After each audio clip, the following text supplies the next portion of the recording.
He survived the fiercest French military operations. He led Kabylia after the legendary Colonel Amirouche. His enemies called him the Old Fox. His brothers in arms called him Amgar, the Wise One. This is the story of Mohand Oulhadj, the man who held Wilaya III until independence. A quiet hero who shaped the destiny of a nation. Born Akli Mokrane in 1911, in the village of Bouzeguen, his beginnings were modest. He was a bright student, earning his primary education certificate in 1926, a remarkable achievement for a Kabyle of his time. Like many of his generation, he learned a trade, working as a blacksmith alongside his father. The difficult economic conditions pushed him to migrate to France, where he worked and first encountered the ideas of Algerian nationalism, inspired by figures like Ferhat Abbas. This experience planted the seeds of a political consciousness that would define his life. He was known as a humble, disciplined, and thoughtful man, qualities that would later make him a great leader. Returning to Algeria after the end of World War II in 1945, Mohand Oulhadj became a pillar of his community. He wasn't yet a warrior, but a man of the shadows, working behind the scenes. He used his knowledge to provide legal support for relatives of militants sentenced to death by the colonial authorities. He set up a business as a merchant in Ihil Bouamas and was respected enough to be elected president of the Jama, the traditional village council of Akfadou. Even before the War for Independence began, he was recognized as a local sage, a man whose wisdom and integrity were beyond question. The year 1955 marked a point of no return. As the Algerian Revolution intensified, Mohand Oulhadj made a total commitment. At the age of 44, he joined the National Liberation Army, the ALN. His dedication was absolute. He didn't just join the fight, he sent his 3 sons to join him in the Maquis. He went even further, donating his entire personal fortune to the cause of the revolution. The French colonial regime responded with brutal repression. His houses were burned to the ground, and his family members were imprisoned. But these actions only strengthened his resolve. He had sacrificed everything, and there was no turning back. By 1957, his wisdom and steadfastness had earned him a crucial position. He became the political deputy to the formidable Colonel Amirouche, the head of the historic Wilaya III, Kabylia. He commanded deep respect throughout the region. His legend truly began to form in 1958. The French secret services, desperate to eliminate the leadership of the ALN, sent a booby-trapped radio to Colonel Amirouche. When it exploded, Mohand Oulhadj was severely wounded. He was so badly injured that everyone thought he wouldn't make it.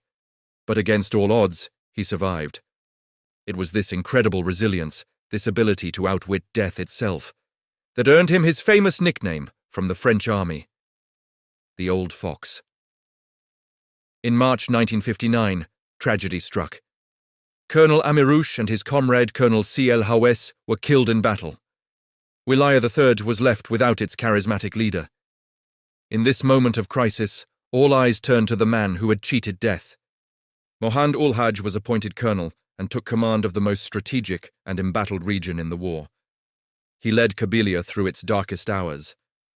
Facing overwhelming French military power, especially during the massive Operation Jumelles, he relied on strategy over brute force.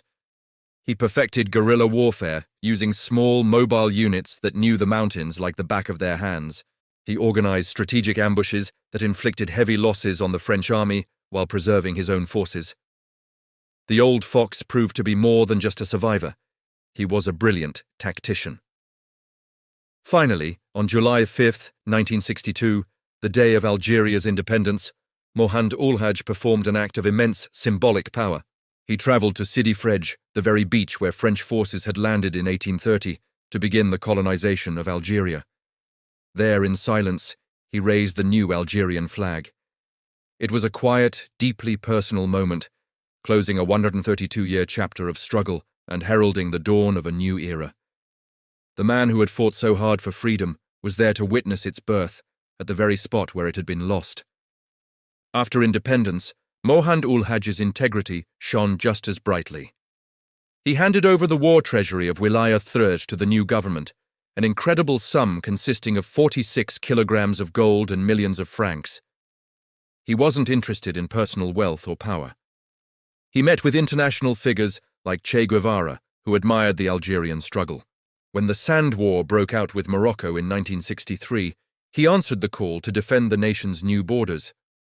He briefly joined the FFS, an opposition party founded by his brother-in-arms, Hossein Ait Ahmed, but when he saw the risk of a new civil war between Algerians, he withdrew. His loyalty was to the Algerian people, not to any political faction. Mohand Oulhadj, the old fox, the wise man, passed away in Paris in 1972. His body was returned to his native village of Bouzeguen, where he was buried among his people. Today, a university in Bouira and a high school bear his name, ensuring his legacy endures.